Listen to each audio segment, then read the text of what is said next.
জননীং শারদাং দেবীং রামকৃষ্ণং জগৎগুরুং পাদপদ্মে তয়োশ্রিত্বা প্রণমামি মুহুর্মুহু। আমরা আলোচনা করছি শ্রীরামকৃষ্ণের আলোকে শ্রীমদ্ ভগবদ্ গীতা। এখন জানি না, কালকেও একটা সমস্যা ছিল,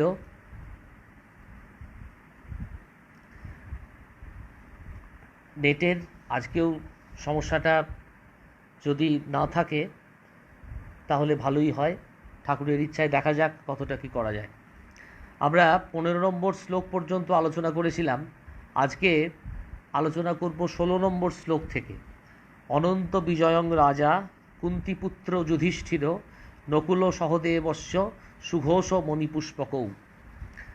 এখন দেখুন, শ্রীকৃষ্ণ আগের ঠিক ইমিডিয়েট আগের শ্লোকে আমরা দেখেছিলাম যে শ্রীকৃষ্ণ পাঞ্চজন্য নামক শঙ্খ, অর্জুন দেবদত্ত নামক শঙ্খ এবং ভীম পৌণ্ড্র নামক শঙ্খধ্বনি করলেন।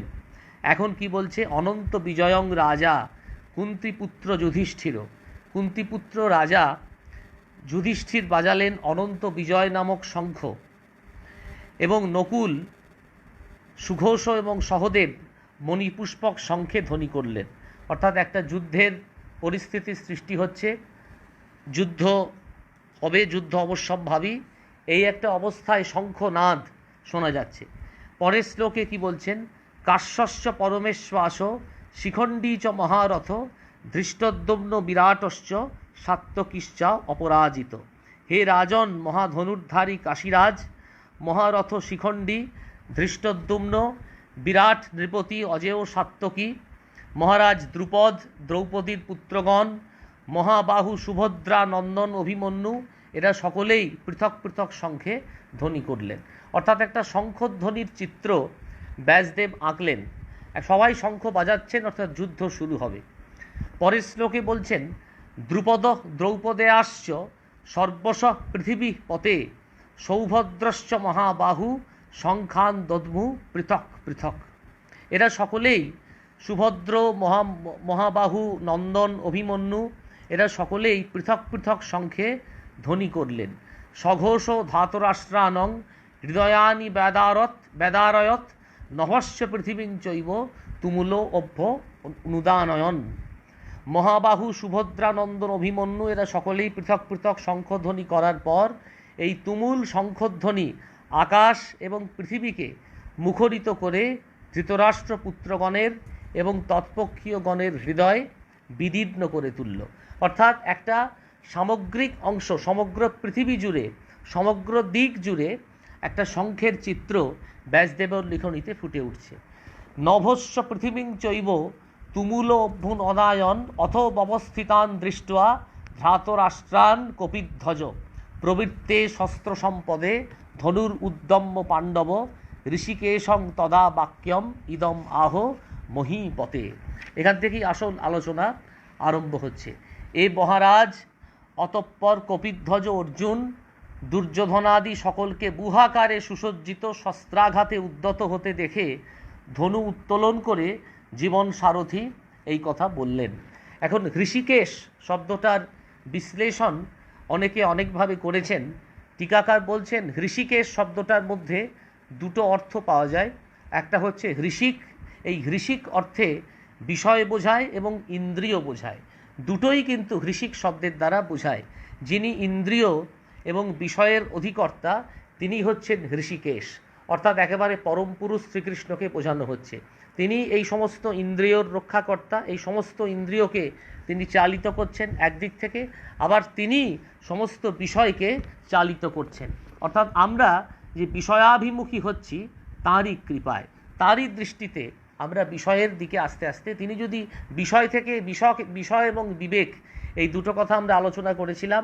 একটা হচ্ছে বিষয় স্রোত, আরেকটা হচ্ছে বিবেক স্রোত। সোজা কথা বলতে গেলে বিষয় এবং বিবেক এই দুটিরই তিনি অধিষ্ঠাত্রী দেবতা, অধিষ্ঠাতা, অথবা যার কেশ নাম জগৎবাসীর আনন্দবর্ধনকারী, তিনি হচ্ছেন ঋষিকেশ। অথবা মহাভারতেই আছে, হর্ষ, সুখ এবং সুখময় ঐশ্বর্য হেতু তিনি ঋষিকেশ নামে খ্যাত হয়েছেন। এটা মহাভারতের উদ্যোগ পর্বে আমরা লক্ষ্য করি। তাহলে এই যে ঋষিকেশ, এবার আস্তে আস্তে অর্জুন, এতক্ষণ কিন্তু অর্জুন কিছু বলেননি, এবার একটা যুদ্ধের পটভূমিকা শুরু হচ্ছে।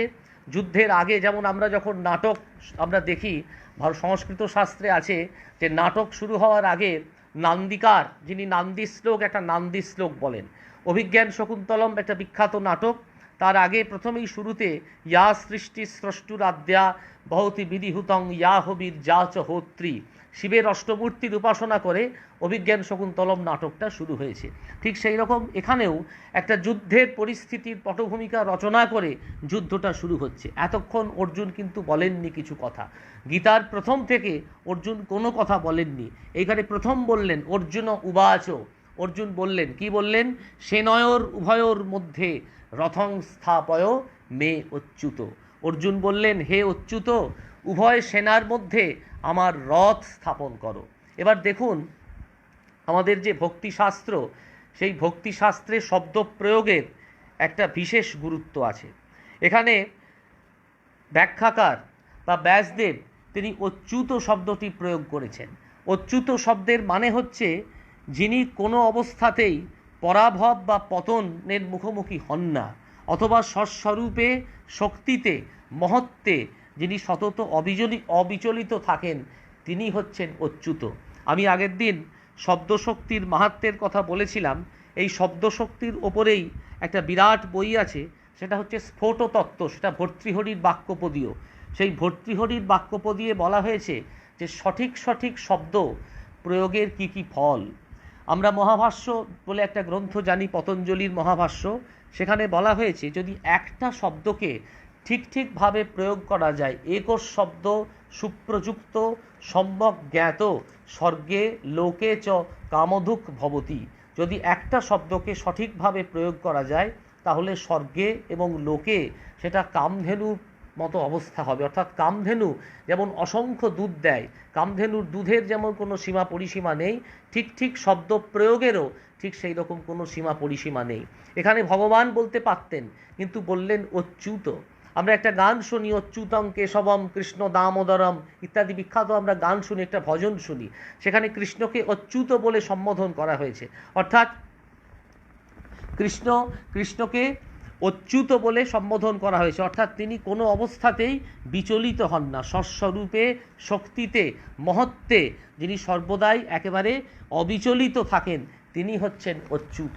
এইটাই হচ্ছে আসল কথা। সুতরাং এই যে শব্দ প্রয়োগের মাধ্যমেই, শব্দ প্রয়োগ, যে সঠিক শব্দ প্রয়োগের মাধ্যমে শাস্ত্রটা একটা অনন্ত শাস্ত্রে পরিণত হয়েছে, একটা অনন্ত শব্দ রাশিতে পরিণত হয়েছে, সেইটাই কিন্তু টিকাকার বা ব্যাখ্যাকার বা ব্যাসদেব একটা চমৎকারভাবে এটা আমাদের বুঝিয়ে দিয়েছেন যে ঠিক ঠিক শব্দ প্রয়োগ করলে ঠিক ঠিক অর্থ প্রকাশিত হয়। ঠিক ঠিক শব্দ যদি প্রয়োগ করা যায় তাহলেই কিন্তু ঠিক ঠিক অর্থ প্রকাশিত হয়। ভক্তবৎসলতাই ভগবানের স্বভাব। অর্জুন কৃষ্ণের মহিমা বোঝেন। কৃষ্ণ তার রথের সারথি হলেও সাক্ষাৎ পরমেশ্বর, জীবের জীবন সারথি তিনি, এই জন্যই তার নাম হচ্ছে অচ্যুত। এখানে ভগবান শ্রীরামকৃষ্ণের কথা আসছে। একবার ভগবান শ্রীরামকৃষ্ণের কাছে খবর গেল মথুরবাবু, মথুরানাথ বিশ্বাস, তার ফোড়া কিছুতেই সারছে না। মথুর ঠাকুরকে দেখার জন্য অত্যন্ত ব্যাকুল হয়ে গেছেন। কখন ঠাকুরকে দেখতে পাবেন এরকম একটা উচাটন অবস্থা মথুরবাবুর মনে হচ্ছে। মথুর বহু কষ্টে খবর পাঠালেন শ্রীরামকৃষ্ণের কাছে যে আমি ফোড়ায় জর্জরিত, আমার শরীরে ফোড়ার ভীষণ কষ্ট, ঠাকুর আপনি যদি দয়া করে আমার বাটিতে একবার আসেন বা আমার চটিতে একবার আসেন, আমি যদি আপনাকে একবার দর্শন করতে পারি তাহলে ভালো হয়। ঠাকুর শুনলেন, শ্রীরামকৃষ্ণ শুনলেন যে মথুর অসুস্থ, তীব্র ফোড়ায় প্রচণ্ড কষ্ট পাচ্ছে। সঙ্গে সঙ্গে শ্রীরামকৃষ্ণ গেলেন মথুরবাবুর কাছে। মথুরবাবুর শয্যার কাছে শ্রীরামকৃষ্ণ দাঁড়ালেন, বললেন যে এই তো আমি এসছি, কিন্তু আমাকে দেখে তো তোমার ফোড়ার উপশম হবে না, পদধূলিতে কি রোগ সারবে? মথুরবাবু বললেন যে দেখুন, ফোড়ার জন্য ডাক্তার আছে, আমি ভবসাগর পার করার জন্য তোমার পায়ের ধুলো চাইছি। ঠাকুর ভাবাবিষ্ট হলেন, মথুর ঠাকুরের পায়ের ওপর মাথা রাখলেন এবং মথুর প্রণাম করলেন শ্রীরামকৃষ্ণকে। আস্তে আস্তে ওই শ্রীরামকৃষ্ণের স্পর্শে মথুর সেরে উঠলেন। এই হচ্ছে শ্রীরামকৃষ্ণের অ্যালকেমিক টাচ, এই হচ্ছে শ্রীরামকৃষ্ণের একটা জাদু স্পর্শ, যে জাদু স্পর্শে একেবারে অলৌকিক পরিবর্তন হয়েছিল সকলের। তো এইটাই এই অলৌকিক পরিবর্তন বা একটা অসাধারণ জাদু, যেটা শ্রীকৃষ্ণের মাধ্যমে শ্রীকৃষ্ণের মাধ্যমে আমরা দেখতে পাই। অর্জুন হচ্ছেন প্রকৃত সেই রকম একজন যোদ্ধা, যার স্পর্শে, যার অ্যালকেমিক টাচে অর্জুনের একটা অসাধারণ পরিবর্তন হয়েছিল। শ্রীকৃষ্ণই সেই পথে আমাদের এগিয়ে নিয়ে গেছেন। কুরুক্ষেত্র সমরাঙ্গনে কৌরব এবং পাণ্ডব উভয় সেনাবাহিনী যুদ্ধার্থে সমবেত, সুসজ্জিত হয়ে তারা যুদ্ধের জন্য অপেক্ষা করছে। যুদ্ধ শুরু হতে বিলম্ব নেই। এমতাবস্থায় পাণ্ডব সেনাপতি অর্জুন উভয় সেনাবাহিনীর মাঝখানে সারথি শ্রীকৃষ্ণকে রথ স্থাপন করতে অনুরোধ করলেন, উভয় পক্ষের যুদ্ধেচ্ছ সেনাবাহিনীকে এবার ভালো করে নিরীক্ষণ করতে। অর্থাৎ এবার একেবারে মাঝখানে রথটা চলে এসছে, দুদিকে কৌরব এবং পাণ্ডব দুটো সৈন্য সসৈন্যে সজ্জিত হয়ে তারা দুদিকে আছে। এবার কৃষ্ণ বললেন যে তুমি রথ স্থাপন করতে অনুরোধ করলেন। এরপরে আস্তে আস্তে ধর্মক্ষেত্র কুরুক্ষেত্রের এই ধর্ম এবং সংগ্রামের পটভূমিতেই গীতার কিন্তু সূচনা হচ্ছে। সুতরাং এই যে অচ্যুতকে বললেন যে তুমি রথ স্থাপন করো, তারপরে কি হচ্ছে, কি কি ঘটনা আমরা এবার দেখি। যাবৎ এতান নিরীক্ষে অহম যোদ্ধু কামান অবস্থিতান কই ময়াসহ যোদ্ধব্যম অস্মিন রণসমুদ্যমে। এই যুদ্ধ ব্যাপারে যাদের সঙ্গে আমাকে যুদ্ধ করতে হবে, সেই যুদ্ধাভিলাষী ধৃতরাষ্ট্রপুত্র দুর্বোধ্যি দুর্যোধনের হিতৈষীগণ যারা এখানে উপস্থিত হয়েছেন, তাদের আমি একবার নিরীক্ষণ করি। অর্থাৎ এবার প্রতিপক্ষ হিসাবে যারা আছেন, যুদ্ধ করতে এসছেন, প্রতিপক্ষ হিসাবে যারা এসছেন তাদের দিকে একবার অর্জুন দেখলেন। দেখে কি বললেন? সঞ্জয় উবাচ, সঞ্জয় বললেন, এবমুক্ত হৃষিকেশ গুরা কেশেন ভারত সেনয়র উভয়োর মধ্যে স্থাপয়িত্বা রথোত্তমম। সেই একই কথা যেটা অর্জুন বলেছিলেন, দুই সেনার মধ্যে রথ স্থাপন করো। সঞ্জয়ও সে কথা বললেন যে হে ভারত বা ভরতবংশীয় ভরত ভূপতি গুরাকেশ অর্জুন, তুমি এবার দুই সেনাবাহিনীর মধ্যে রথকে স্থাপন করো। এখানে কতগুলো আলোচনা আছে। গুরাকেশ শব্দের অর্থ হচ্ছে মহামতি অর্জুন। গুরকা শব্দে বোঝায় নিদ্রা এবং ঈশো শব্দের অর্থ হচ্ছে প্রভু। অর্থাৎ নিদ্রা বিষয়ে যার সম্পূর্ণ প্রভুত্ব আছে তিনি হচ্ছেন গুরাকেশ। অর্জুন আলস্য বর্জন করে নিদ্রাকে জয় করেছিলেন। অর্থাৎ একেবারে এই যে নিদ্রা, তন্দ্রা, ভয়ং, ক্রোধ, আমাদের যে 6টা ষড়রিপু, এই সমস্ত ষড়রিপুকে জয় করে যদি এগোনো যায় তবেই কিন্তু আসল সিদ্ধি। এইটা কিন্তু ভগবান শ্রী রামকৃষ্ণ বারবার বলেছেন যে সাধন করতে গেলে অনেক প্রতিবন্ধকতা আসবে, তুমি যদি সেই সাধন পথের অগ্রসর হতে পারো তাহলেই দেখবে তুমি আসল জীবন পথে তুমি পরিচালিত হতে পারবে। আসল জীবনের সুধা তখনই তুমি লাভ করতে পারবে, যেটা অর্জুন একেবারে সম্পূর্ণরূপে নিদ্রাকে জয় করতে পেরেছিলেন।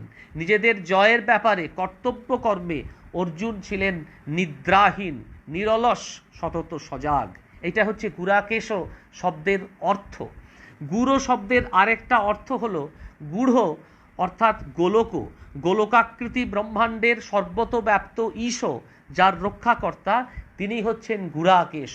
সুতরাং এই যে আমাদের শাস্ত্র বাক্যকে যদি আমরা ঠিকভাবে জানতে না পারি, শব্দের যদি ঠিক অর্থ করতে আমরা না পারি, তাহলে কিন্তু অপব্যাখ্যা হবে।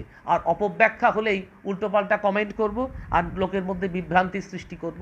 শব্দ যদি ঠিকভাবে প্রয়োগ আমি না করতে পারি তাহলে কিন্তু অপব্যাখ্যা হবে।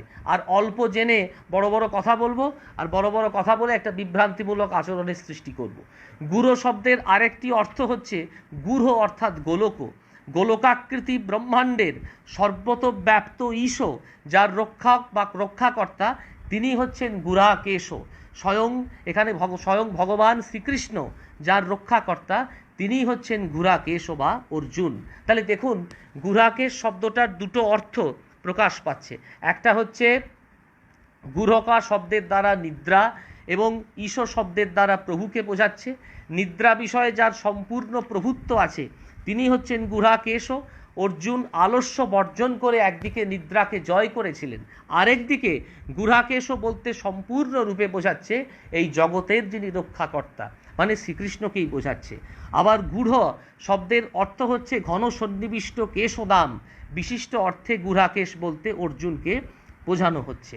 সুতরাং আরেকটা দিক থেকে বলা যেতে পারে যে গূঢ় হচ্ছে মাধুর্য প্রকাশক, যিনি ভগবত প্রেম রসাস্বাদনের প্রতীক, তিনি হচ্ছেন গুড়াকেশ অর্জুন। আমরা দেখুন, আমি আগের দিন একটু রসের আলোচনা করেছিলাম। রসটা কি সেটা একটু জানা দরকার। আমাদের মনের মধ্যে কতগুলো ভাব সুপ্ত আকারে থাকে, কতগুলো ভাব একই সঙ্গে যখন আমরা জন্মাই সেই জন্মানোর সঙ্গে সঙ্গে কতগুলো ভাব একেবারে সুপ্ত অবস্থায় থাকে, সেই ভাবগুলো ক্ষেত্র বিশেষে প্রকাশ পায়। যেমন প্রেমিকের প্রতি প্রেমিকার অনুরাগ, বা প্রেমিকার প্রতি প্রেমিকের অনুরাগ, ভক্তের ভগবানের প্রতি ভালোবাসা, ভগবানের ভক্তের প্রতি ভালোবাসা, মানুষের সমাজের প্রতি ভালোবাসা, এইগুলো হচ্ছে ভাব। সেই ভাবগুলো ক্ষেত্র বিশেষে প্রকাশিত হয়। যেমন মনে করুন, আমরা এখন সবাই ধর্মের কথা বলছি। ধর্মের কথা যখনই বলছি তখন আমাদের মনের মধ্যে একটা ধার্মিক ভাব বা ধর্মের ভাব জাগছে। এটা আমাদের মনের মধ্যে ভক্তি রস আছে, সেই রসটাকে প্রকাশ করে দিচ্ছে। তাই তো আমাদের সবাই একটা সাধারণীকরণ অবস্থা হচ্ছে। সাধারণীকরণ অবস্থাটা কি না, আমাদের সকলের মধ্যে সমান অবস্থা হয়ে যাচ্ছে। আমাদের স্থান, পাত্র, কাল, দেশ এগুলো আর কিছুই থাকছে না। আমরা যখন ভাগবত আলোচনা করছি বা আমরা যখন কোনো সিনেমা দেখছি, সিনেমা দেখতে দেখতে একেবারে তন্ময় অবস্থা আমাদের হয়ে যাচ্ছে, বা চমৎকার গান শুনছি, সেই গান শুনতে শুনতে ওই গানের মধ্যে আমরা ঢুকে যাচ্ছি। সুতরাং ওই সঙ্গীতের একটা অপূর্ব মাধুর্য আমাদের মধ্যে সৃষ্টি হচ্ছে। এই রকম যে অবস্থা, সেটা হচ্ছে তদ্গত ভাব, তন্ময়ী ভবন যোগ্যতা, একে বলছে আমাদের শাস্ত্রকাররা। সেটাই হচ্ছেন সহৃদয়, তখনই মাধুর্য বা ভক্তির প্রকাশ হচ্ছে। তাই একদিক থেকে গূঢ় অর্থাৎ মাধুর্য প্রকাশক, যিনি ভগবত প্রেম রসাস্বাদনের প্রতীক, তিনি হচ্ছেন গুড়াকেশ বা অর্জুন। আরেকটা দিক থেকে বলা যায়, পৃথার পুত্র বলে অর্জুনকে বলা হয়েছে পার্থ। শ্রীকৃষ্ণের সঙ্গে অর্জুনের একটা সামাজিক সম্পর্ক আছে, শ্রীকৃষ্ণের সঙ্গে অর্জুনের একটা সোশ্যাল সম্পর্কও আছে। শ্রীকৃষ্ণের পিতামহের নাম হচ্ছে শবর এবং পিতার নাম হচ্ছে বসুদেব। রাজা সুরের পিস্তুত ভাই হচ্ছেন কুন্তিভোজ, তিনি নিঃসন্তান ছিলেন। পূর্ব প্রতিজ্ঞা মতো সুররাজ পৃথাকে কুন্তিভোজের নিকট দত্তক নিয়েছিলেন বলে পৃথা হলেন কুন্তি। পৃথা বা কুন্তি সম্পর্কে শ্রীকৃষ্ণের হচ্ছেন পিসিমা। এই রকম একটা অবস্থায় তাহলে দেখা গেল কি, কুরু এবং পাণ্ডব দুজনেই কিন্তু যুদ্ধক্ষেত্রে উদ্যত, দুজনেই কিন্তু একেবারে যুদ্ধক্ষেত্রে রথ নিয়ে রথ স্থাপন করেছেন। এইবার কি বলছেন দেখুন, তত্রাপশ্যৎ স্থিতান পার্থ পিতৃন অথ পিতা মহান আচার্যান মাতুলান ভাতৃন পুত্রান পৌত্রান সখিন তথা। সেখানে কি দেখলেন? দেখলেন তত্রাপশ্যৎ স্থিতান পার্থ। সেখানে পার্থ কি দেখলেন? অর্জুন কি দেখলেন?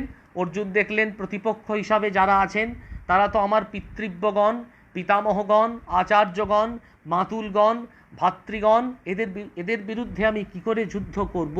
তাই গান্ডীব আমি পরিত্যাগ করব। যুদ্ধার্থে সমবেত গুরুজন, আত্মীয় স্বজন, বন্ধুবর্গ, পুত্র পৌত্রাদি সকলকে দর্শন করে তাদের অবশ্যম্ভাবী নিধন জেনে তজ্জনিত শোকে অর্জুনের হৃদয় একেবারে দ্রবীভূত বিগলিত হলো শ্রদ্ধা, মমতা, প্রীতি, স্নেহ এবং ভালোবাসায়। তখনই কিন্তু অর্জুনের মনে একটা তত্ত্ব জিজ্ঞাসা জাগলো। দেখুন, এই তখনই অর্জুনের মনে একটা তত্ত্ব জিজ্ঞাসা জাগলো, তাই না? এই যখন দুঃখের আমরা মুখোমুখি হই তখনই কিন্তু আমাদের মনে একটা তত্ত্বের প্রশ্ন আসে। যদি আমরা সুখের সন্ধানে থাকি তাহলে কিন্তু আমাদের মনের মধ্যে কোনো তত্ত্বের প্রশ্ন জাগে না। এটা একটা কনটেক্সট, এটা একটা প্রশ্ন, এটা একটা ইম্পর্টেন্ট কোশ্চেন যে দেখুন, এই পরিস্থিতিতে যখন যুদ্ধক্ষেত্রে সমবেত হয়েছেন অর্জুন, প্রতিপক্ষ হিসাবে যাদের দেখছেন তারা পিতা, মাতা, স্বজন, বন্ধু, বান্ধব, এদেরকে দেখে মনে প্রশ্ন জাগছে যে আমি কি করে যুদ্ধ করব। এইটাই হচ্ছে তত্ত্ব জিজ্ঞাসু লোকের প্রশ্ন, এটাই হচ্ছে তত্ত্ব জিজ্ঞাসু মানুষের প্রশ্ন। দেখুন, এইখান থেকেই কিন্তু বিষাদের সূত্রপাত। স্বামীজি শ্রীরামকৃষ্ণের কাছে যখন এসছেন, প্রথমেই শ্রীরামকৃষ্ণকে গুরু বলে মানেননি, স্বামীজি বিজ্ঞান মানতেন। স্বামীজি প্রথমে শ্রীরামকৃষ্ণকে বাজিয়ে নিতে চেয়েছেন। যখন বিশ্বনাথ দত্তের মৃত্যু হয়েছে, পরিবারটা একেবারে ছারখার হয়ে গেছে, দিন আনা দিন খাওয়া অবস্থা, পরিবারটা কীরকমভাবে চলবে সেদিকে কারোর নজর নেই। একেবারে ভুবনেশ্বরী দেবী ছেলেদের নিয়ে পথে বসেছেন। তখন একজন বললেন, তুমি দক্ষিণেশ্বরে যাও শ্রীরামকৃষ্ণের কাছে, শ্রীরামকৃষ্ণের কাছে গেলে তুমি সন্ধান পেতে পারো, শান্তির সন্ধান পেতে পারো। তখন শ্রীরামকৃষ্ণ দক্ষিণেশ্বরে আছেন। শ্রীরামকৃষ্ণের সঙ্গে প্রথম স্বামীজির নরেন্দ্রনাথের দেখা। নরেন্দ্রনাথ শ্রীরামকৃষ্ণকে প্রশ্ন করছেন যে আপনি কি ঈশ্বর দেখেছেন? হ্যাঁ দেখেছি, তোকে যেমন দেখছি ঠিক সেই রকম আমি ঈশ্বর দেখেছি, তাহলে আমাকে কি দেখাতে পারবেন? তারপরে অনেক অনেক কথা। তারপরে নরেন্দ্রনাথকে বললেন, তুমি দক্ষিণেশ্বরের কালীবাড়িতে যাও, ভবতারিণীর মন্দিরে ঘরে ঢুকে আর কিছুই চাইতে পারলেন না। বললেন, ফিরে এলেন, প্রথমে কি চাইলেন? না, কিছুই চাইতে পারলাম না। ওই যে মায়ের ভুবনমোহিনী মূর্তি দেখে আমি একেবারে মোহিত হয়ে গেলাম। দ্বিতীয়বারে গেলেন, দ্বিতীয়বারেও কিছু চাইতে পারলেন না। তৃতীয়বারে গেলেন, তৃতীয়বারেও কিছু চাইতে পারলেন না। ফিরে এলেন। তখন শ্রীরামকৃষ্ণ আস্তে আস্তে ওই ঈশ্বরের স্বরূপটা তার কাছে তুলে ধরলেন এবং পরবর্তীকালে নরেন্দ্রনাথকে দেখালেন যে সর্বভূতে সমদৃষ্টির কথা। ঈশ্বর যেমন প্রত্যেকটি প্রাণীর অন্তরে আছেন, ঈশ্বর ঠিক সেই রকম জড় পদার্থের অন্তরেও আছেন। প্রত্যেকটি ঘটিতে বাটিতে, প্রত্যেকটি জায়গায় ঈশ্বরের উপস্থিতি। এই যে দুঃখ থেকে, দুঃখ ত্রয়াৎ বিঘাতেভ্য, দুঃখ থেকেই ভারতবর্ষের দর্শনের সৃষ্টি, দুঃখ থেকেই কিন্তু বিষাদের সৃষ্টি। এইটাই আমার বক্তব্যের বিষয়। যদি দুঃখ না থাকতো তাহলে কিন্তু এই গীতার সৃষ্টি হতো না। বিষাদ ছিল বলেই, অর্জুনের মনে বিষাদ ছিল বলেই শ্রীকৃষ্ণ কিন্তু সব ঢেলে, প্রাণ ঢেলে শ্রীকৃষ্ণ কিন্তু উপদেশ দিয়েছিলেন। যদি দুঃখ না থাকতো তাহলে কখনো সুখের পালঙ্কে যদি অর্জুন শায়িত থাকতেন তাহলে কখনো অর্জুনকে উপদেশ দিতেন না কৃষ্ণ। দুঃখের শয্যায় শায়িত হয়েছিলেন বলেই উপদেশ দিয়েছিলেন। তারপরে কি দেখলেন? তারপরে বললেন, শ্বশুরান সুহৃদশ্চৈব সেনয়োর উভয়োর অপি তান সমীক্ষ সকৌন্তেয় সর্বান বন্ধুন অবস্থিতাম কৃপয়া পরয়া বিষ্টৌ বিষিদম ইদম অব্রবীত। কৃপয়া পরয়া আবিষ্ট বিষিদান ইদম অব্রবীত। সেই অর্জুন যুদ্ধাভিলাষী সকল বন্ধুদের দেখে পরম কৃপাবিষ্ট ও বিষাদযুক্ত হয়ে একথা বললেন, তাই না? যে আমি এই যে বিপদ, বিষাদ এবং শোক, এইগুলো সবই হচ্ছে পর্যায়বাচক শব্দ। যদি আমরা একটু আগিয়ে যাই, যদি আমরা রামায়ণ দেখি তাহলে দেখতে পাবো সেটাও কিন্তু একটা বিষাদ থেকেই শুরু হয়েছে। বাল্মীকি একদিন ঘুরে বেড়াচ্ছেন, দেখছেন যে ক্রৌঞ্চ এবং ক্রৌঞ্চি দুজন একসঙ্গে খেলা করছে, দুটো পাখি একই সঙ্গে খেলা করছে। ব্যাদ তীর দিয়ে ক্রৌঞ্চকে মেরে দিল আর ক্রৌঞ্চি কাঁদছে। তখন বাল্মীকি বললেন যে মা নিষাদ প্রতিষ্ঠাং তমগম শাশ্বতী সমা যৎ ক্রৌঞ্চ মিথুনাথ একম অবধি কামমোহিতম। এই যে ক্রৌঞ্চ মিথুন যারা খেলা করছিল, তারা যে তীরের আঘাতে, ব্যাধের তীরের আঘাতে ক্রৌঞ্চি মারা গেল, ক্রৌঞ্চ মারা গেল, ক্রৌঞ্চি এখন কি করে থাকবে? এই শ্লোকটা নিয়ে রবীন্দ্রনাথ অদ্ভুত কবিতা লিখেছেন ভাষা ও ছন্দ কবিতায়। বাল্মীকি যেটা সৃষ্টি করলেন যে ক্রৌঞ্চ এবং ক্রৌঞ্চের যে বেদনা, সেটা রবীন্দ্রনাথ খুব চমৎকারভাবে বলেছেন। কে দিয়েছে সবচেয়ে, কে পেয়েছে তার অধিক, কাহার চরিত্র ঘেরি সুকঠিন ধর্মের নিয়ম ধরেছে সুন্দর কান্তি মাণিক্যের অঙ্গদের মতো। হে দেবর্ষি কহ তুমি তাঁর পূর্ণ নাম, নারদ কহিলা ধীরে অযোধ্যার রঘুপতি রাম। তার বললেন এমন একজন চরিত্রকে নিয়ে আমি রচনা করব যিনি একেবারে শশাগরা ধরিত্রীর অধীশ্বর, অথবা সম্পদে যিনি একেবারে ধীর থাকেন, বিপদে যিনি স্থির থাকেন, সম্পদ লাভ করেও যিনি একেবারে বিচলিত হন না, আবার দুঃখেও যিনি একেবারে ভেঙে পড়েন না। নারদ এমন একজনের নাম বলতে পারেন। তখন নারদ বললেন, নারদ কহিলা ধীরে অযোধ্যার রঘুপতি রাম। এই যে বেদনা, সেই বেদনা থেকেই কিন্তু একেবারে রামায়ণের সৃষ্টি হয়েছে। আর অর্জুনের এই বিষাদময়তাই গীতামৃতের দ্বার কিন্তু উন্মুক্ত করেছে। তারপরে অর্জুন কি বললেন? অর্জুনের ফিজিক্যাল যে পরিবর্তন, ফিজিক্যাল শরীরের কীরকম পরিবর্তন দেখুন। অর্জুন উবাচ দৃষ্টেমান স্বজনান কৃষ্ণ যুযুৎসন সমবস্থিতান সিদন্তি মম গাত্রাণি মুখঞ্চ পরিশুষ্যতি। দৃষ্টেমান স্বজনান কৃষ্ণ, অর্জুন কি বললেন? হে কৃষ্ণ, উপস্থিত যুদ্ধার্থী এই সকল আত্মীয় স্বজনকে দেখে আমার শরীর অবসন্ন হচ্ছে, মুখ শুকিয়ে যাচ্ছে। বেপুথস্য শরীরে মে রোমহর্ষস্য জায়তে, আমার শরীর কম্পিত এবং রোমাঞ্চিত হচ্ছে। গান্ডিবং সংস্রতে হস্তাৎ ত্বকচৈব পরিদজ্জতে, হাত থেকে আমার গান্ডিবটা খসে পড়ছে, আমি আর সর্বাঙ্গ আমার জ্বলে পুড়ে যাচ্ছে। নচ শক্নুম অবস্থাতুং ভ্রমতীব চমে মন নিমিত্তানি চ পশ্যামি বিপরীতানি কেশব। হে কেশব, আমি আর স্থির থাকতে পারছি না, আমার মনও যেন ঘুরছে, আমি অশুভ লক্ষণ সমূহ দেখতে পাচ্ছি। এই যে প্রতিপক্ষ হিসাবে অর্জুন তো একজন রক্ত মাংসের মানুষ, এটাই ভগবানের পরীক্ষা। চোখ বুঝে সব কিছু চিন্তা দূরে সরিয়ে আমরা একবার সেই কুরুক্ষেত্র যুদ্ধের দিকে তাকাই, যেখানে কৃষ্ণ একেবারে যুদ্ধক্ষেত্রে সারথীর আসনে বসে আছেন, রথকে চালাচ্ছেন, আর অর্জুন যুদ্ধ করছেন। কৃষ্ণ উপদেশ দিচ্ছেন। দেখুন, অর্জুন একেবারে বলছেন আমি কি করে যুদ্ধ করব, কারণ আমার শরীরটা কাঁপছে, শরীরটা আমি যুদ্ধ করতে পারছি না, শরীরটা তো আমার কেঁপে কেঁপে যাচ্ছে। কারণ যারা আমার আছে, যাদের সঙ্গে আমি যুদ্ধ করব, তারাও তো আমার প্রতিপক্ষ। এখানে কৃষ্ণ শব্দের একটা অসাধারণ বিশ্লেষণ করছেন টিকাকার। শ্রীকৃষ্ণের জন্ম হচ্ছে মথুরায়, কংসের কারাগারে। তার পিতার নাম বসুদেব, আমরা সবাই জানি। মায়ের নাম হচ্ছে দেবকী। কংসের কারাগার থেকে দেবকীর অষ্টম গর্ভের সন্তান, এখানেও একটা সিগনিফিক্যান্স আছে। দেখুন, দেবকীর সপ্তম গর্ভের সন্তান হত্যা করতে পারতেন কংসকে, তা করলেন না। নবম গর্ভের সন্তান হত্যা করতে পারতেন কংসকে, তাও করলেন না। তৃতীয় গর্ভের সন্তান হত্যা করতে পারতেন। এই যে সংখ্যা তত্ত্ব, একেবারে অষ্টম গর্ভের সন্তান। আমি আগের দিন আলোচনায় বলেছিলাম যে আমাদের ভক্তি শাস্ত্রে সংখ্যা তত্ত্বের একটা বিরাট গুরুত্ব আছে। 8, 18, 28, 108 এরকম একটা বিরাট গুরুত্ব আছে। সেজন্য গীতার অধ্যায় অষ্টাদশ, 18টা অধ্যায়, মহাভারতের 18টা পর্ব, ইত্যাদি ইত্যাদি, তাই না? কংসের কারাগার থেকে দেবকীর অষ্টম গর্ভের সন্তানকে গোকুলের গোপরাজ নন্দের বাড়িতে রেখে আসেন বসুদেব, এবং সেখানেই যদুবংশের কুলগুরু মহামুনি গর্গ নন্দালয়ে গিয়ে সন্তানের নাম রাখেন কৃষ্ণ। ব্রহ্মসংহিতায় বলা হয়েছে ঈশ্বর পরম কৃষ্ণ সচ্চিতানন্দ বিগ্রহ অনাদির আদি গোবিন্দ সর্বকারণ কারণম। এটাই আমার বক্তব্যের বিষয়। যিনি সর্বকারণ কারণম, যিনি সকল কারণ, সকলের কারণের যিনি কারণ, তিনি আজকে অর্জুনের যুদ্ধে প্রধান একেবারে রথের সারথি হিসাবে উপস্থিত হয়েছেন। কাজেই অর্জুনের জয় তো অবশ্যম্ভাবী। এই জয় আর কে আটকায়? ভগবান শ্রীরামকৃষ্ণ পরবর্তীকালে দেখালেন যে রাম সেই কৃষ্ণ, ইদানিং এই শরীরে রামকৃষ্ণ। সেই জন্য গিরিশচন্দ্র ঠাকুর যখন কল্পতরু হয়েছেন, গিরিশচন্দ্রকে ঠাকুর বলছেন যে তুই নাকি অবতার বলে আমাকে প্রচার করে বেড়াচ্ছিস লোকের কাছে, আমি অবতার নই। তখন গিরিশচন্দ্র হাঁটু গেড়ে শ্রীরামকৃষ্ণকে বলেছিলেন, স্বয়ং ব্যাস বাল্মীকি যার ইয়ত্তা করতে পারেনি, আমি তার কি করব।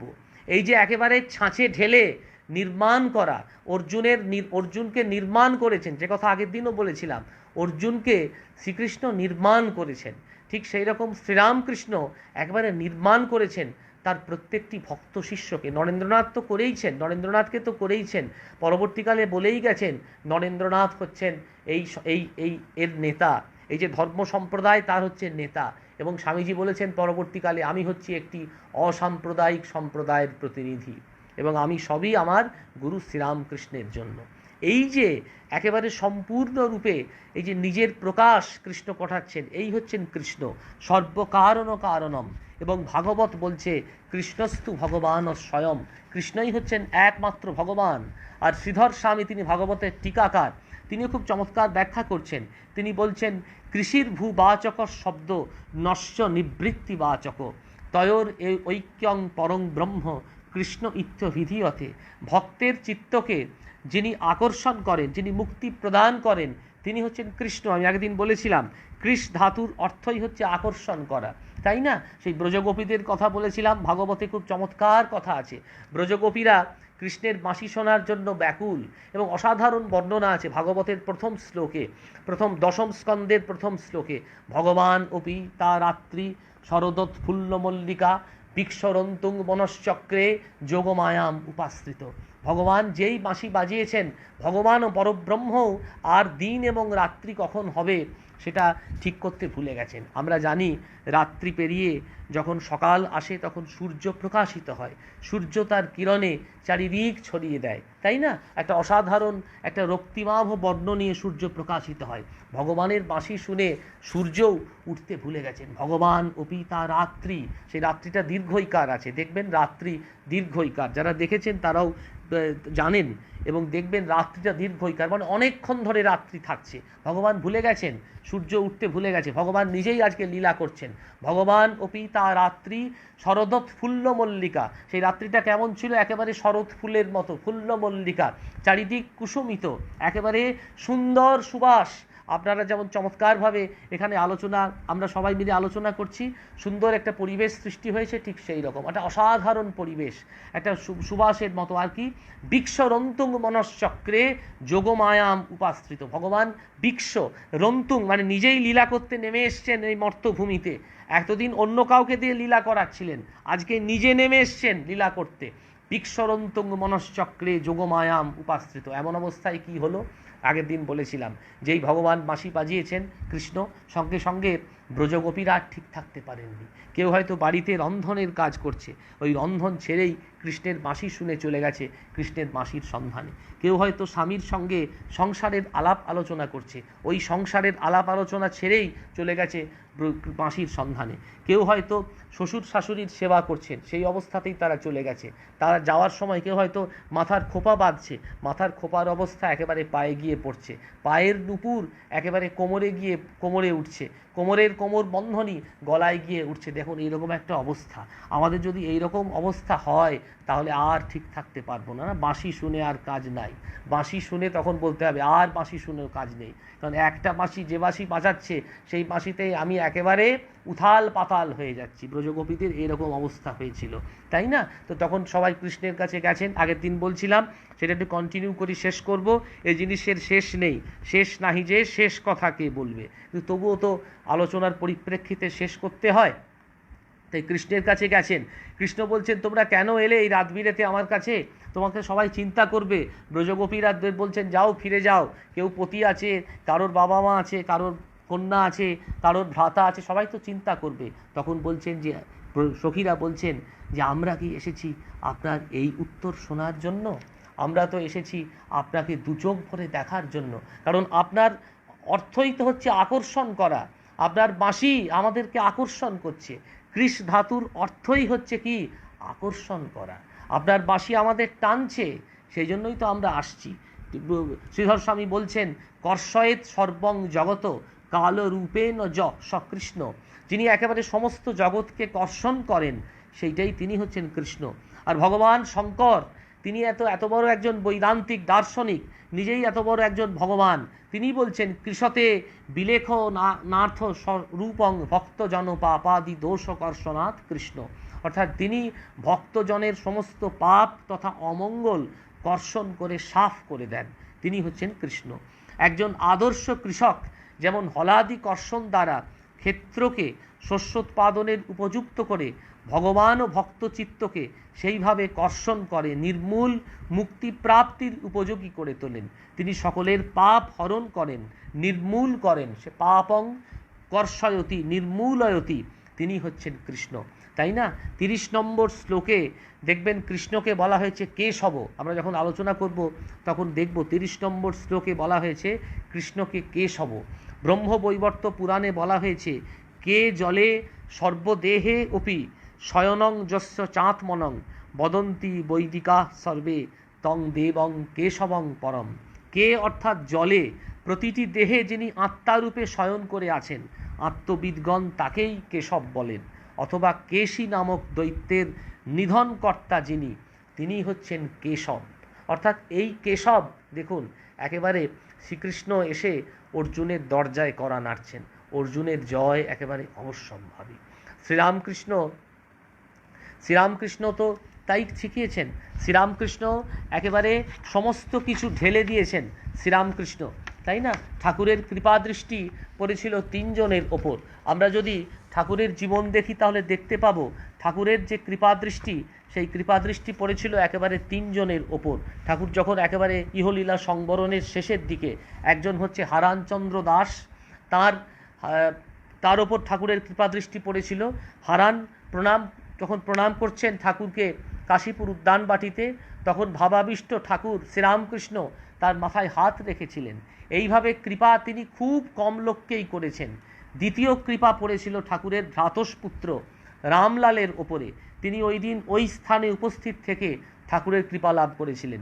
তিনি বলেছেন, ঠাকুর তাকে স্পর্শ করিবা মাত্র তার হৃদয় পদ্মে সর্বাঙ্গ সম্পূর্ণ ইষ্টমূর্তি আবির্ভূত হইয়া নড়িয়া চড়িয়া ঝলমল করিয়া উঠিল। একেবারে বইয়ের ভাষাটাই আমি পড়লাম। ইহার পূর্বে ধ্যান করিতে বসিয়া তিনি কখনো এইরূপ সজীব বা সর্বাঙ্গ সুন্দর ইষ্টমূর্তি দেখিতে পাননি। আর তৃতীয় যে ইষ্টমূর্তি, সেটা একেবারে অসাধারণ। শিষ্য বৈকুণ্ঠনাথ সান্যালের অনুভূতির একটা পরিপূর্ণ বিবরণ পাওয়া যায়। এটা শ্রীরামকৃষ্ণের জীবনীকার মানদাশঙ্কর দাশগুপ্ত তার বইতে পাওয়া যায়। এই একটু অংশ আমি পড়ছি, দেখবেন কত চমৎকার কৃপার বর্ণনা শ্রীরামকৃষ্ণ দিয়েছেন একেবারে বৈকুণ্ঠনাথ সান্যালের ওপর। সেটা আমি একটু পড়ছি। বৈকুণ্ঠবাবু বলিয়াছেন, ঠাকুর ওই দিন 2-3 জনকে স্পর্শ করিবার পর আমি অগ্রসর হইয়া তাহাকে প্রণাম করিয়া বলিলাম, আমাকে কৃপা করুন। ঠাকুর বলিলেন, তোমার তো সব হয়ে গেছে। আমি কহিলাম, আপনি যখন বলছেন তখন নিশ্চয়ই হয়ে গিয়েছে, কিন্তু আমি যাতে তা বুঝতে পারি তাই করে দিন। ইহাতে ঠাকুর আচ্ছা বলিয়া বক্ষস্থল স্পর্শ করিলেন। তখন ওই ক্ষণিকের স্পর্শ প্রভাবেই আমি আকাশ, বাড়ি, গাছপালা, মানুষ প্রভৃতি যাহা দেখিতে লাগিলাম, তাহা ভিতরই দেখি ঠাকুরের হাস্যোদ্দীপ্ত প্রসন্ন মূর্তি। প্রবল আনন্দে উল্লসিত হইয়া উঠিলাম এবং সেবকদের ছাদে দেখিয়া চিৎকার করিয়া ডাকিতে লাগিলাম, কে কোথায় আছিস, এই বেলা চলে আয়। ইহার পর কয়েকদিন পর্যন্ত আমার এই ভাব ও দর্শন জাগ্রত কালের সর্বক্ষণ চলিতে থাকিল। সকল পদার্থের ভিতর ঠাকুরের পুণ্য দর্শন লাভে স্তম্ভিত ও মুগ্ধ হইতে লাগিলাম। অফিসে বা অন্য কর্মে যেখানেই যাই, সেইখানেই ঐরূপ দর্শন হইতে লাগিল। ইহাতে উপস্থিত কর্মে মনোনিবেশ করিতে না পারায় ক্ষতি হইতে থাকায় ওই দর্শনকে কিছুকালের জন্য বন্ধ করিবার চেষ্টা করিয়াও বিফল হইলাম। অন্যদিকে কয়েকদিন যাইতে না যাইতে ওইরূপে একইভাবে একই দর্শন ও চিন্তা প্রবাহ লইয়া থাকা কষ্টকর বোধ হইল। কখনো কখনো মনে হইতে লাগিল, পাগল হইব নাকি। তখন ঠাকুরের নিকট প্রার্থনা করিতে লাগিলাম, প্রভু, এই ভাব আমি আর ধারণ করতে পারছি না, যাতে এর উপশম হয় তাই করে দাও। এইরূপ প্রার্থনার পরে উক্ত দর্শন ও ভাবের হঠাৎ একদিন বিরাম হইল। তবে তাহারই কৃপায় দিনের মধ্যে যখন তখন কয়েকবার তাহার ওই দিব্য ভাবদীপ্ত প্রসন্ন মূর্তির অহেতুক দর্শন লাভে আনন্দে কৃতার্থ হইতাম। এইটাই হলো শ্রীরামকৃষ্ণের কৃপা। শ্রীরামকৃষ্ণ একেবারে কৃপাবাড়ি বর্ষণ করতে আমাদের কাছে এসছেন। আমরা কি সেই কৃপা নেব না? ঠিক যেমন কৃষ্ণও একেবারে কৃপাবাড়ি বর্ষণ করতে অর্জুনের কাছে এসছেন। পরের শ্লোকটা দেখি। ন চ শ্রেয় অনুপস্যামি হত্যা স্বজন মা হবে, ন কাঙ্ক্ষে বিজয়ং কৃষ্ণ, ন চ রাজ্যং সুখানি চ। এইবারে এই যে আসল শরণাগতির দিকে অর্জুন যাচ্ছে। অর্জুন বলছেন, হে কৃষ্ণ, যুদ্ধে স্বজনগণকে হত্যা করে আমি কিছু মঙ্গল দেখছি না। এই যুদ্ধে আমি বিজয়, রাজ্য, সুখ কিছুই চাই না। ন কাঙ্ক্ষেত বিজয়ং কৃষ্ণ, ন চ রাজ্যং সুখানি চ। আমি রাজ্যও চাই না, আমি সুখও চাই না। দেখুন, যুদ্ধটা একটা মোটিভ নিয়ে শুরু হয়েছিল, আস্তে আস্তে মোটিভটা পরিবর্তিত হয়ে যাচ্ছে। একটা মোটিভ নিয়ে যুদ্ধটা আরম্ভ হয়েছিল, তাই না? সাম্রাজ্য দখলের, রাজায় রাজায় যুদ্ধ, সাম্রাজ্য দখলের জন্য। কিন্তু আস্তে আস্তে আস্তে আস্তে যুদ্ধের মোটিভটা পরিবর্তিত হয়ে যাচ্ছে। কিং রাজ্যেন গোবিন্দং কিং ভোগৈর জীবিতেন বা যেষাম অর্থে কাঙ্ক্ষিতং ন রাজ্যং ভোগা সুখানি চ। হে গোবিন্দ, এই রাজ্যে আমার কি প্রয়োজন, অথবা এই ভোগে এবং অভীষ্ট এই জীবনে আমার কি লাভ হবে? যাদের জন্য আমার এই রাজ্যভোগ, এই সুখাদি অভীষ্ট, তারাই এই সব সম্পদ এবং জীবনের আশা পরিত্যাগ করে যুদ্ধার্থে অবস্থান করছে। অর্থাৎ কাদের নিয়ে আমরা বাঁচব? আমরা তো নিজের জন্য বাঁচি, আর নিজের জন্য শুধু বাঁচি এটা ঠিক নয়। আমরা আমাদের পরিবারের জন্য বাঁচি, আমরা আমাদের সেই ভগবান একটা মানুষকে পৃথিবীতে পাঠালেন, পৃথিবীতে পাঠিয়েই বোকা বেনে গেলেন।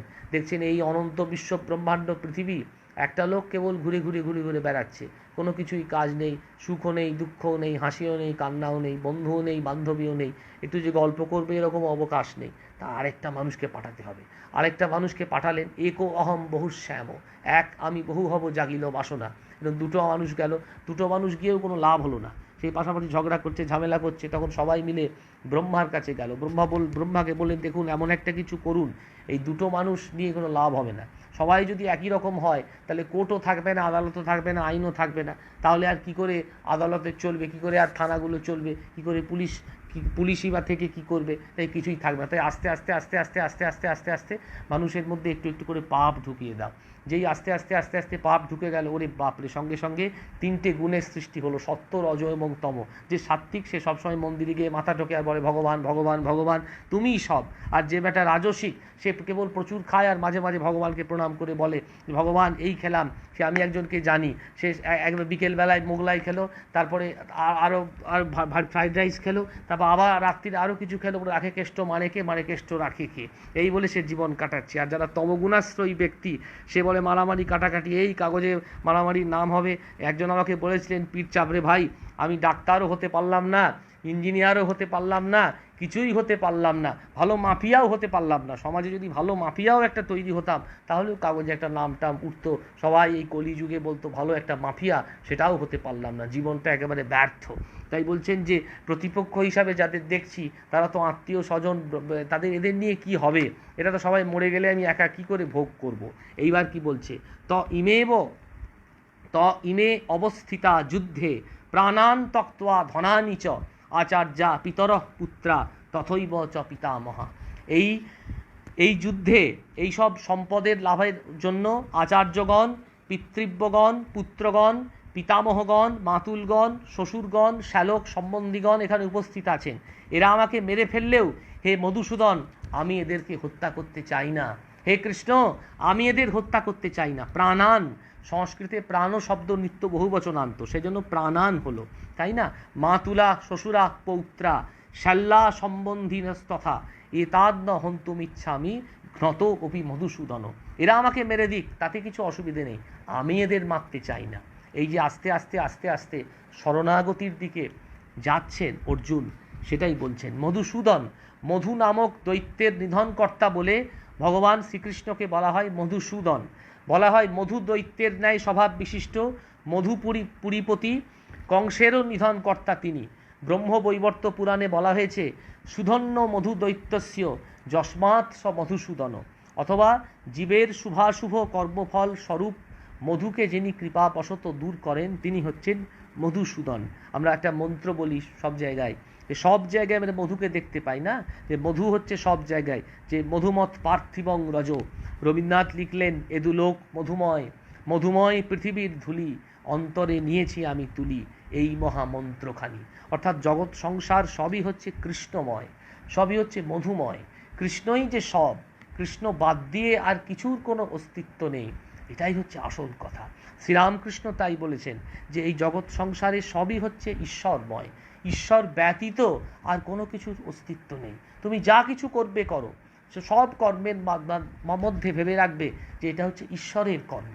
যদি ঈশ্বরের কর্ম, ঈশ্বরের নির্দিষ্টে, ঈশ্বরের অভিমুখে তুমি যদি কর্ম করো তাহলে তোমার বোঝাটা অনেক কমে যাবে। দিনের শেষে আমি একদিন বলেছিলাম যে মহারাজ বলেছিলেন যে দিনের শেষে যদি আমরা সব বোঝা ভগবানের চরণে সমর্পণ করতে পারি তাহলে ওই বেলুড় মঠে যিনি একেবারে হাত জড়ো করে বসে আছেন তিনি একদিন হাত বাড়াবেন। সেই হাতকে আমরা ধরবো না? সেই হাত আমরা নিশ্চয়ই ধরব।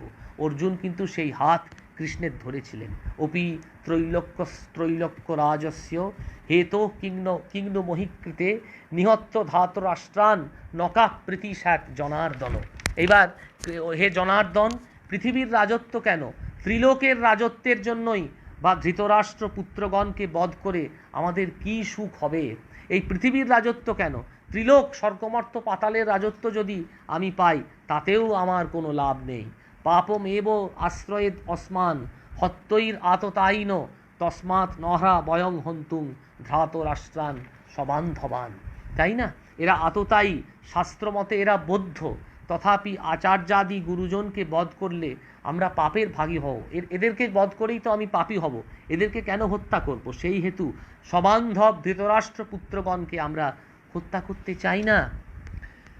কুলক্ষয় কৃতং দোষং মিত্রদ্রোহে চ পাতকম কথং ন জ্ঞেয়ং অস্মাভি পাপাদ অস্মনিবর্তিতম। তাই না?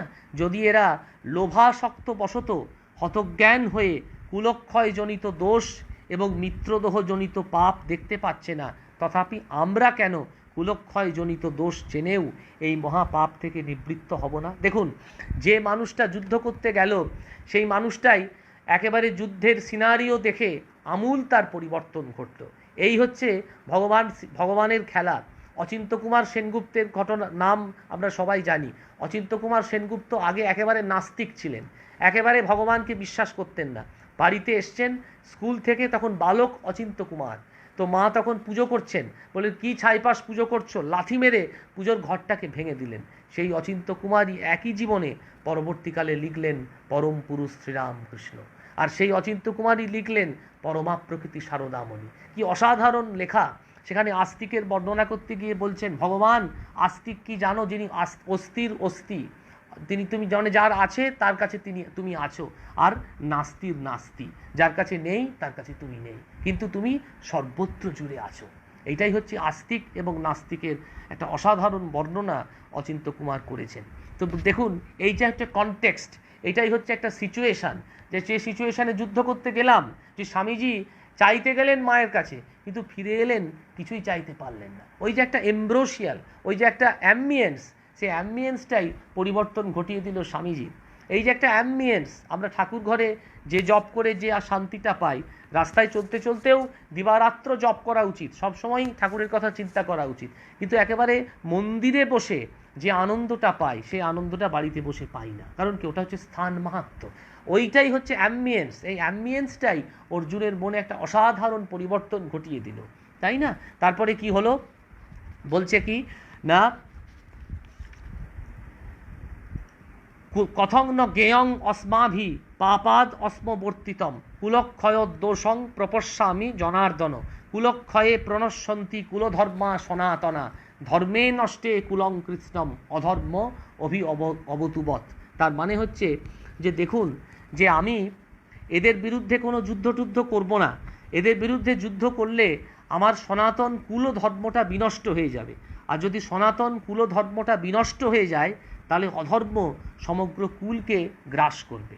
কাজেই এই যে অর্জুনের যে একটা ডায়লেমা, অর্জুনের যে একটা সংশয়, অর্জুনের যে একটা প্রশ্ন মনের মধ্যে আসছে, যে আমি কি করে যুদ্ধ করব এদের বিরুদ্ধে, যারা আমার প্রতিপক্ষ হিসাবে আছে এদের বিরুদ্ধে আমি কি করে যুদ্ধ করব? কারণ এদের বিরুদ্ধে যদি যুদ্ধ করতে হয় তাহলে তো আমার কুলক্ষয়, মানে আমার বংশটাই চলে যাবে, কুলক্ষয় বংশটাই নষ্ট হয়ে যাবে, আমি বিরাট পাতকী, মানে বিরাট পাপে আমি একেবারে বদ্ধ হয়ে যাব।